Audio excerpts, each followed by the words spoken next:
Pemirsa masih bersama kami di acara Bangga Jateng. Tentu juga masih ditemani Cafe and Space Semarang. Dan bagi Anda pemirsa, saya mengingatkan kembali untuk jangan lupa mendownload aplikasi GPM Stream dan juga jangan lupa untuk klik Simpang 5 TV untuk menyaksikan tayangan kami secara live streaming.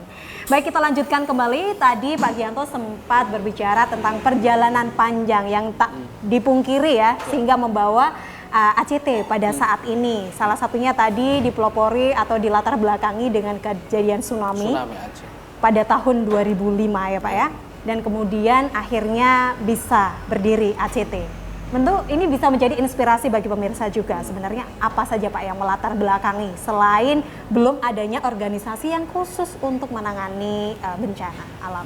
Ya, waktu kejadian tahun 2004 kan tsunami-nya 2004 ya. Terus ACT berdirinya tahun 2005. Pertama, lembaga yang konsentrasi di bidang kebencanaan itu belum banyak. Yang kedua, NGO di Indonesia itu belum banyak yang istilahnya global gitu. Kalau di luar negeri kan ada Save Children, UNICEF, ya, berbagai macam organisasi kemanusiaan global. Tapi di Indonesia belum banyak lahir lembaga yang memiliki visi global. Ya, nah dengan adanya ACT ini kita harapkan Indonesia itu punya peran yang hebat di dunia internasional dalam dalam aksi kemanusiaan tadi ya Pak. Jadi kita akan dilihat sebagai negara yang hebat ketika kita memiliki peran atau kontribusi yang besar terhadap negara-negara lain yang mengalami masalah, terutama di bidang kebencanaan dan kemanusiaan. Gitu.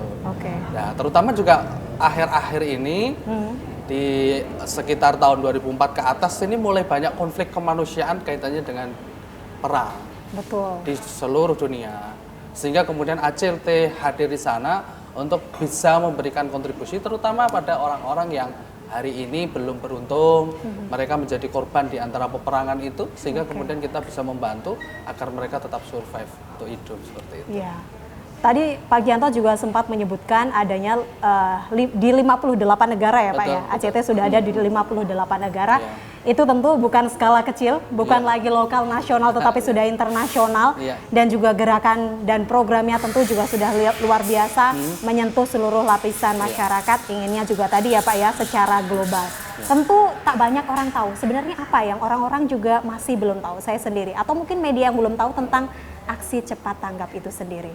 Tadi saya baru tahu tentang ternyata sudah secara global. Apalagi Pak yang sebenarnya telah dilakukan ACT, tetapi banyak orang yang belum tahu tentang. Iya, mungkin banyak orang yang belum tahu kalau ACT ini adalah pertama lembaga yang senantiasa berada di tempat-tempat bencana, baik itu fase mitigasi, emergensi sampai recovery.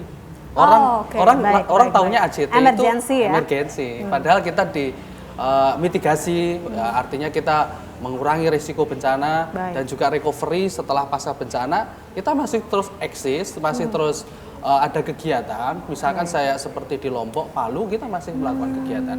Tapi orang-orang kan tidak tahu bahwa kita melakukan itu. Karena di Indonesia memang belum lazim lembaga itu mengelola recovery. Tapi kalau di luar sudah negeri, banyak yang emergensi sebenarnya kalau di Indonesia justru recovery itu banyak sekali dari luar negeri yang membantu Indonesia. Kalau orang Indonesia sendiri tidak tahu. Yang kedua, ACT secara sustain, secara berkesinambungan, kita senantiasa membantu negara-negara yang kondisinya masih konflik.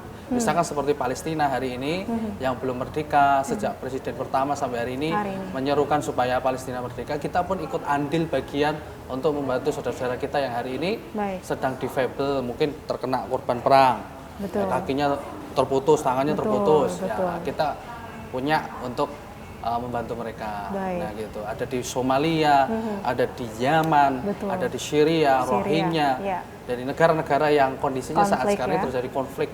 Ya kemudian yang kita fokuskan adalah kemanusiaannya. Betul. Negara-negara tersebut juga sudah terlihat di mana posisi negaranya sendiri tidak cukup kuat untuk melindungi rakyatnya ya. Disitulah ACT berdiri untuk membantu.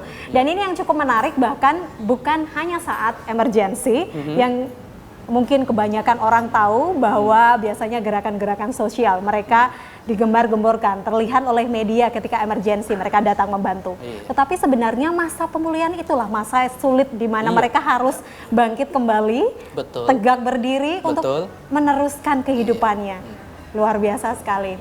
Saya banyak belajar juga, semoga pemirsa di rumah juga banyak belajar dari sini. Kalau tadi dilihat jaringannya sudah ada 58 negara. 58 negara. Jangan dikata nasional dan lokal lagi ya. Iya. Bagaimana program dan aktivitasnya Pak sejauh ini? Iya, kita karena ada masyarakat relawan Indonesia yang terlibat di ACT yang punya jaringan seluruh global ya. Jadi di negara-negara tidak orang Indonesia relawannya berbondong-bondong ke sana, tidak. Betul. Tapi 1-2 orang aja mensupervisi kegiatan-kegiatan yang ada di sana. Nah, gitu. Jadi programnya seperti itu. Selain itu di Indonesia, jadi tetap base-nya adalah leadernya tetap Indonesia ya Pak ya. Indonesia. Karena ini memang lahir dari Indonesia. Iya. Jadi Indonesia datang ke sana untuk mensupervisi orang-orang. program-program yang ada di sana. Selain itu kalau di nasional, ya, di nasional kita punya relawan sampai ke tataran seluruh daerah di Indonesia. Ya.